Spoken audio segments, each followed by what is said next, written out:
What's up, buddies? This is your study buddy Ruth, and we are now down in our last and final tips. We're just very much grateful to you guys that you have joined us from the first until the last day of Study Buddies. We hope na marami kayong natutunan mula sa amin na magagamit ninyo sa inyong mga entrance examinations, sa inyong college life, and even in just your general study life. Today, I will share to you 8 helpful study techniques, lalo na ngayong online classes.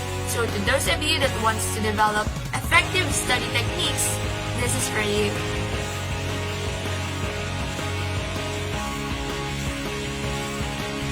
Number 1, be committed to your goals. It is understandable naman na makaka-experience tayo ng mga unexpected happenings in our lives that will make us diverted in our studies. However, to make us on track again and to be successful sa ating pag-aaral, it must be na ang ating mga primary goals ay nakakept sa ating mga minds. And we hold on to it. When we set goals, especially if it is something personal and motivated talaga tayo to reach it, we most likely to manage our time in a way to accomplish them. Another thing ay, ayun nga, ang motivation. It is the motivation that drives us to be passionate about something, to persevere more. And when we have this, particularly sa ating mga goals sa pag-aaral, we most likely to be successful on it. Some of the motivations that we can have is that, bakit mo nga ba sinimulan ito? Remember the why. The why. Why did you choose to study in the first place? Keep in mind the why because it is the proponent to successfully do the how of how we do things. Number 2 is make a study plan.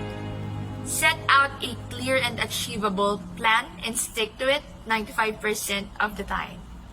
Making study plans can help us to navigate our college education at hindi lang yan because it holds us accountable of our own learning outcomes. So we have to do is be organized and set a certain amount of hours per day or week into our schedule for studying and write out our weekly schedule with dates and times, and make sure to set aside enough time to focus only on school with no distractions. And that's imperative. Dito rin maaaring pumasok ang ating pangatlong healthy study technique, which is the managing your time carefully. Number 3, manage your time carefully. Set up a schedule and stick to it to keep you structured because people generally do better in a structured environment.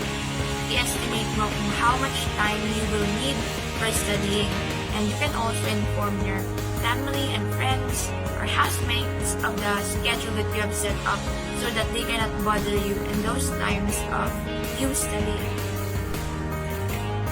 Number 4 is limit social media. Ito talaga isang napakalaking hamon sa bawat isa sa atin ngayon, lalo na at online class, the biggest distraction of all. It is so easy to lose track of time sa kakascroll natin sa Facebook, sa Twitter, sa Instagram, and every K-dramas that we wanna watch. Minsan o lalo nang madalas nauubos ang oras natin sa mga ito.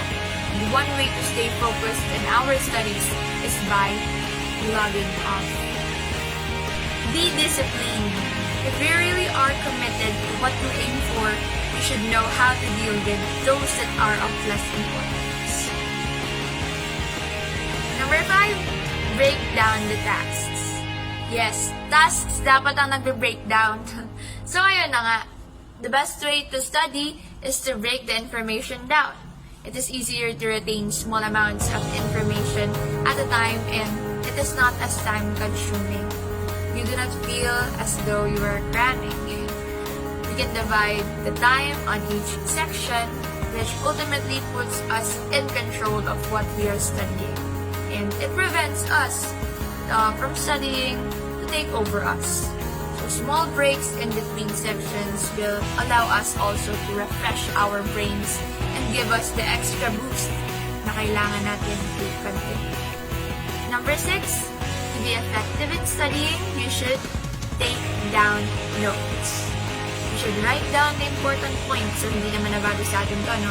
Just like in traditional setting, it can help us more in our studying and in retaining the information in our class. Number 7, enjoy while you study. So studies have found out that people are better in studying when they are in a positive mood in doing it rather than when they are in negative mood. According din sa mga researches, listening to music can trigger the release of the dopamine in our brains. So this dopamine promotes the feelings of happiness and excitement in us. So we can play mellow music. It can help us to study better. Another tip is coffee. Hello for those who are coffee lovers there. It can keep you awake, not drowsing when you study kasi, di ba?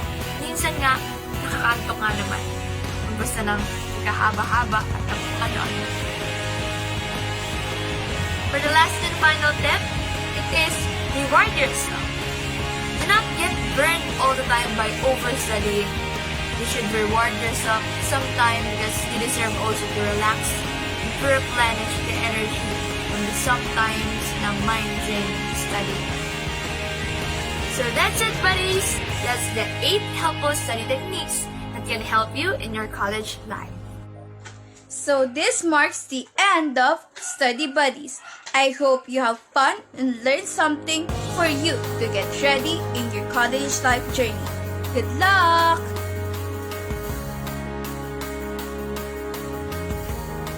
Success entails a hard race. But wait, you never have to be alone. Because this is what Study Buddies is made. This is Study Buddies. And we believe that success is attainable When we work as a team